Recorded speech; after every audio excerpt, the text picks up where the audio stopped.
High court మా గొంతేంటి ఇలా ఉన్నట్టుండి జీరబోయింది. హైకోర్టు జిల్లా మేజిస్ట్రేట్లకు ఇచ్చినటువంటి ఉత్తర్వులు సరిగ్గా పనిచేసినట్లున్నాయి. ఒక సోషల్ మీడియా పోస్టుకు సంబంధించి కడప జిల్లా పోలీసులు హైదరాబాద్ వచ్చి మరి ఒక మాజీ మంత్రి, ఇప్పుడు వైఎస్ఆర్సీపీ నేత అంజాద్ పాషా పిఏని అరెస్ట్ చేసుకుపోయారు. ఇది హైదరాబాద్లో ఖాజాని అరెస్ట్ చేసి కడప జిల్లా ఈ కడప మేజిస్ట్రేట్ ముందు హాజరుపరిచారు. ఆయన 41A కింద, అంటే సిఆర్పిసి సెక్షన్ 41A కింద నోటీసులు ఇచ్చి విచారణ చేయాల్సిన కేసు, పైగా స్టేషన్ బెయిల్ ఇచ్చే ఇలాంటి కేసును పట్టుకొని రిమాండ్ కూడా కోరతారా అని చివాట్లు పెట్టేసేసి, లేదంటే ఒక లీగల్గా లాంగ్వేజ్ మాట్లాడేసేసి విడుదల చేయాలని ఆదేశిస్తే దెబ్బకి పోలీసులు రిలీజ్ చేయాల్సి వచ్చిందంట. ఇక్కడ అబాస్ బాలైంది ఎవరు? మళ్ళీ మధ్యలో పోలీసులే. ఎవరో ప్రోద్బలంతో ఏదో కేసు పెడతారు. ఇప్పుడు చూడండి ఎన్ని కేసులు ఉండి ఉంటాయి. నేను మొన్న మధ్య ఒక వీడియో చేసి పొరపాటున గుర్తొచ్చేసేసి ఒక 10 సెకండ్ల వీడియో విడిగా కట్ చేసి పెట్టుకున్నా, ఎప్పుడన్నా ఉపయోగపడతలే అని. అది అసలు వాడాల్సిన అవసరం లేకుండానే ఇదే కడప మేజిస్ట్రేట్ గారే ఇంకొక ఆడియో మీకు వినిపించే అవకాశం కల్పించారు. లేకపోతే ఈ కేసు ఏంటంటే, ఈ కడపలోని ఎమ్మెల్యే గారి మీద, మాధవిరెడ్డి గారి మీద కొంతమంది మహిళలు తీవ్రమైన పదజాలంతో చాలా రోషంగా మాట్లాడారు. ఆ వీడియో నేను కూడా చూశాను. సజెషన్ లిస్ట్లో బోలెడన్ని వస్తుంటాయి కదా, అందులో చూశానమాట. చాలా ఓపిక కావాలి అదంతా వినటానికి, అర్థం చేసుకోవడానికి. వాళ్ళు ఎవరిని తిడుతున్నారో, ఎందుకు తిడుతున్నారో, అది అసలు ఎప్పుడు వీడియోనో, ఎన్నికలకు ముందు వీడియోనో ఏంటి అని చెప్పేసి అనుకున్నా.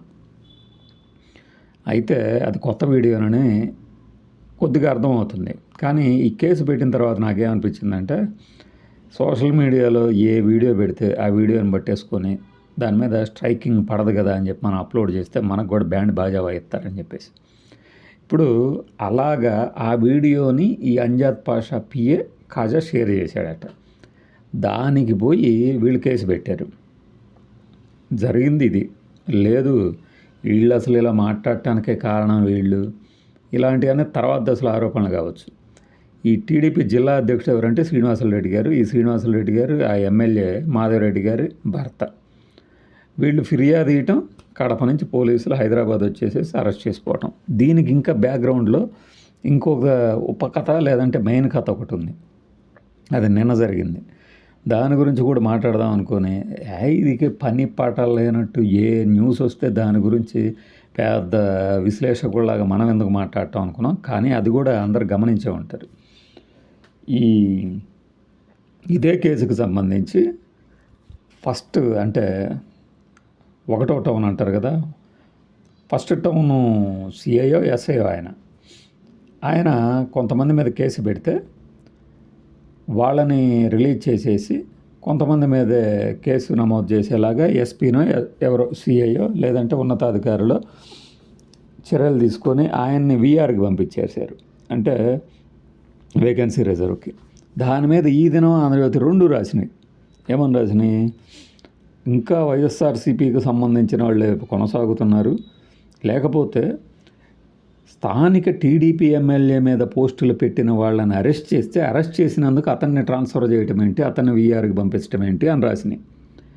అందులో 2 విషయాలు. ఒకటి, వాళ్ళకి ఇష్టమైన విధంగా అరెస్టులు చేయాలా అనేది పత్రికలు చెప్పాలి ముందు. అసలు ఇప్పుడు ఆ అధికారి ఎలా చేశాడు, ఎందుకు చేశాడు, అరెస్ట్ చేశాడా, అరెస్ట్ చేసిన తర్వాత కొంతమందిని విడుదల చేయించేసి కొంతమంది పక్ష మీద ఎందుకు కేసు పెట్టాడు అనేది ఈ శాఖాపరమైన విచారణలో తేలుతుంది. అతన్ని వేరే చోటుకు పంపిస్తే ఈ రాత ద్వారా ఏంటంటే వెంటనే నిన్నటికి ఫస్ట్ టౌన్కి మళ్ళీ ఆయన్ని తీసుకొచ్చేసారు.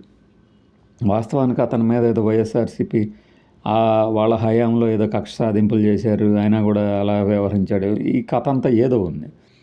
అయితే చూడండి, వాళ్ళకి కావాల్సిన వ్యక్తి, లేదంటే వాళ్ళు రాసిన ప్రకారమే అతను చర్యలు తీసుకున్న వాడి మీద చర్యలు తీసుకోవటం ఏంటి అని వీళ్ళు రాయగానే వెంటనే ఆయన వెనక్కి పిలిపించారు.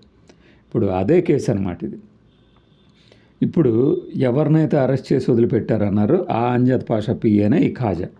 ఈ ఖాజాని హుటాహుటిన హైదరాబాద్ వచ్చేసేసి తీసుకెళ్లారు. ఇప్పుడు మా తమ్మునేలు అనమాట.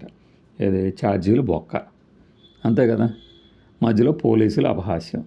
నేను పోయిన వారంలో మనం మాట్లాడుకుంది, అసలు ఎవరైనా సరే మధ్యలో బలవుతుంది బలిపావులు పోలీసులే కదా అని, అంతే కదా. ఇప్పుడు ఆయన కేసు పెట్టకపోతే మళ్ళీ రాతలు, పెడితే ఒక విధంగా, అరెస్ట్ చేస్తే మళ్ళీ జడ్జి గారి దగ్గర చివాట్లు. ఎందుకు? సోషల్ మీడియాలో పోస్టులు పెట్టలా ఇతను. పైగా వాళ్ళెవరో మాట్లాడిన వీడియోని ఇతను షేర్ చేశాడు. సింపుల్, ఏం లేదు. దీనికి అంతటికీ ఏం చేయాలి అంటే మనం చెక్స్ అండ్ బ్యాలెన్సెస్, అదే ఫిల్టర్లో పెట్టుకోవాల్సిందే. పోనీ ఇప్పుడు అనుచితంగా మాట్లాడుతున్నారు, బండబూతులు తిడుతున్నారు, ఏం చేయాలి మరి? పోలీస్ స్టేషన్లో కేసే పెట్టాలి. మరి కేసు పెట్టినప్పుడు ఏం చేయాలి? ఏ రకమైన సెక్షన్ కింద వస్తుంది అనేది చూడాలి. అది చూడకుండా మీరు అనుచితమైన పోస్టులు చేసినందుకు అరెస్ట్ చేయడమైనది అన్నప్పుడు జడ్జి గారు ఇలానే స్పందిస్తారు. ఎందుకంటే హైకోర్టు నుంచి ఉత్తర్వులు ఉన్నాయి.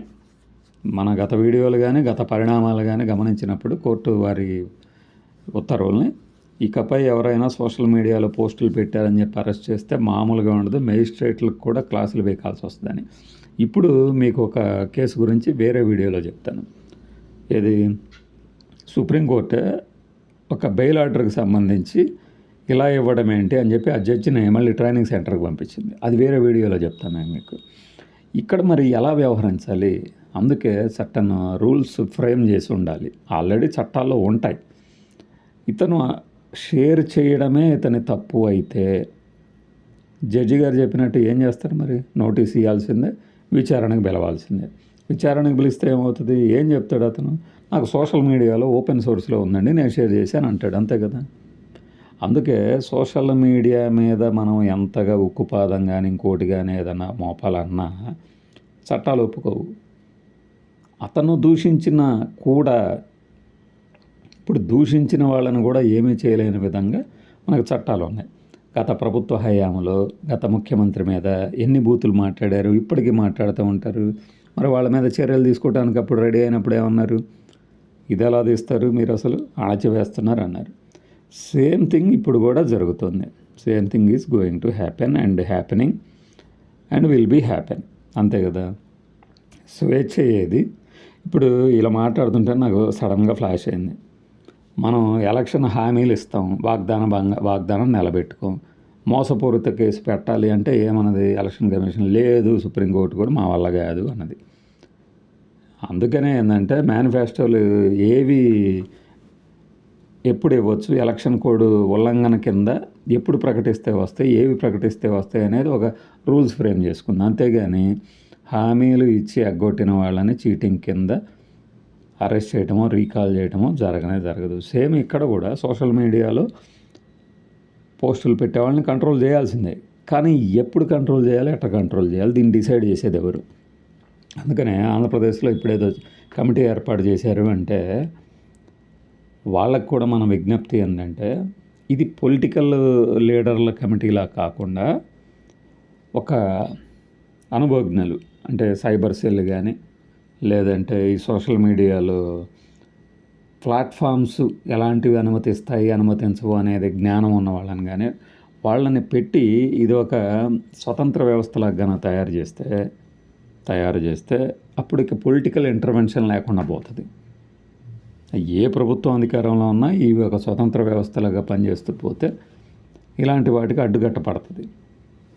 అతను సోషల్ మీడియాలో ఒకళ్ళు ఎవరో పెట్టిన వీడియోనో లేదంటే వాళ్ళు మాట్లాడిన వీడియోనో షేర్ చేస్తున్నప్పుడు అసలు ఆ ప్లాట్ఫామ్స్ మీదనే ఇలాంటివి లేకుండా చేశారనుకోండి, మళ్ళీ వాళ్ళ సోషల్ మీడియా మీద ఉక్కుపాదం కూడా కాదు, ప్లాట్ఫామ్స్ మీద కూడా కాదు, మనం కొన్ని ఫిల్టర్స్ పెట్టడం ద్వారా అది ఈజీ అవుతుంది. అప్పుడు మనము ఎవరి మీద ద్వేషం వెళ్ళగక్కిన ఆ కారణంగా లేదంటే ఎవరినన్నా కించపరచాలని చూసినా కూడా అది కుదరకుండా పోతుంది. అంటే నాకు తెలిసి మొగ్గ దశలోనే ఇలాంటి వాటికన్నిటికి బ్రేక్ పడుతుంది. ఈ మాత్రం వేరే వాళ్ళు ఆలోచించరా పెద్దవాళ్ళు అంటే ఆలోచిస్తూనే ఉండుంటారు. చూద్దాం ఏం జరుగుతుందో. బై.